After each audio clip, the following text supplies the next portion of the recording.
Now let's start off with displacement reaction. Now to understand displacement reaction well, we'll take an example of you and a best friend of yours. So imagine you have a best friend who is sitting on a chair and you just want to take his case, or you really want that chair. You walk up to him and you push him off the chair, and you yourself, you take his place. That means you have displaced him and you yourself have replaced him on the chair. Now, this is exactly how a displacement reaction happens. But in this, now the main difference between you and your best friend and the elements taking part in the reaction is that you were taking your friend's case, or you wanted that chair. But over here, the elements replace each other or displace the other element because it's more reactive. Now, let's take an example by understanding an experiment. So, you have a test tube which is filled with copper sulfate, and you also have an iron nail. So you tie a string to the iron nail and you dip it in your solution.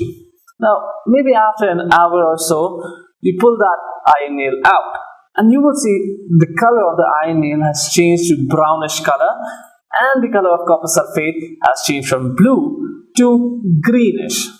Now this is simply because in the displacement reaction, iron, which is more reactive than copper, has displaced copper from the copper sulfate compound, which is in the solution in its aqueous state, and has now formed ferrous sulfate, and you have copper in its solid state, which is deposited on the iron nail. Now, how do you decide which element is more reactive than the other?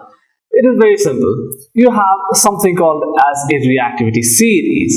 In this reactivity series, you have elements arranged from potassium going down to gold in order of their reactivity. The highest reactivity can be seen at the top of the reactivity series, while the lowest reactive metals can be seen at the bottom of the series.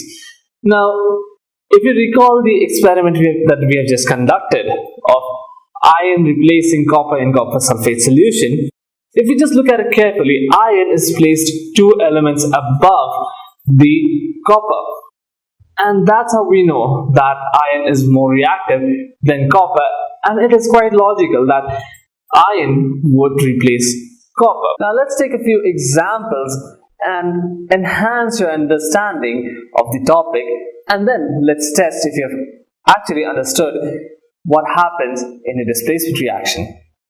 The displacement reaction is not just of one type. You also have something that we call as a double displacement reaction. Now, let's take an example of you and your friend, but this time you both are eating ice creams.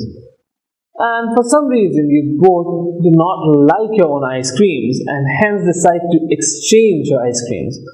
Now let's consider that you with your ice cream and your friend with his ice cream, you both are 2 different compounds, and your ice cream and you are 1 part of the compound each. So let's consider that your ice cream is the cation, which is the positively charged component, and you are the anion, which is the negatively charged component. So once you've exchanged your cations, what you have actually done is you have formed a new compound. In a similar manner, in double displacement reaction, each of the cationic components exchange their places. This is also dependent upon the reactivity of each of the component.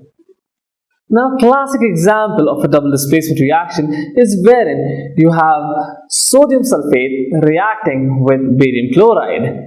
Now, the product which is formed is sodium chloride and barium sulfate. This is so because sodium is more reactive than barium, and it will displace barium to form barium sulfate, and sodium itself will form sodium chloride. Now what if someone asks you, how do I know that there is a double displacement reaction going on? Now, double displacement reaction happens in 3 conditions. Number 1, when you have a neutralization reaction. Number 2, where you have a precipitate which is formed. And number 3 is when you have an insoluble gas which is evolved. So the first one is neutralization reaction, wherein you have an acid and a base which come together and form a salt and water. A good example is wherein you react NaOH with HCl, which forms sodium chloride, which is a salt, plus H2O, water.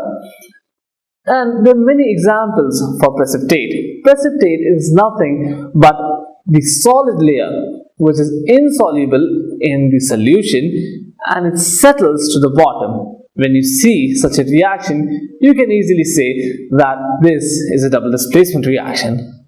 When you talk about gases, you can easily collect these gases, and usually the kind of gas which is evolved from a double displacement reaction is H2S. It has a smell of rotten eggs, and hence you can say that this is a double displacement reaction. Now let's take a few examples and enhance your understanding about the topic. For displacement reaction, what you can consider as an example is the replacement of copper from copper sulfate solution by zinc. So you have zinc in its solid state and copper sulfate in its aqueous solution, and then upon reaction what you get is zinc sulfate in its aqueous solution and copper in its solid state. Now another example would be that of lead, which replaces copper from copper chloride solution. So lead in its solid state plus copper in its copper chloride solution, which is the aqueous solution, gets replaced by lead and it forms lead chloride in its aqueous solution and copper in its solid state. Now a good example for double displacement would be that of AgNO3, which is silver nitrate, which with sodium chloride, which is in its aqueous state. What you get is AgCl, which is your silver chloride plus sodium nitrate. Now the silver chloride over here forms white precipitate. Now this is one of the indications that you have a double displacement reaction which has happened. The other two indicators for a double displacement reaction is when you have insoluble gas which is given out, and the other is when you have a neutralization reaction which has happened.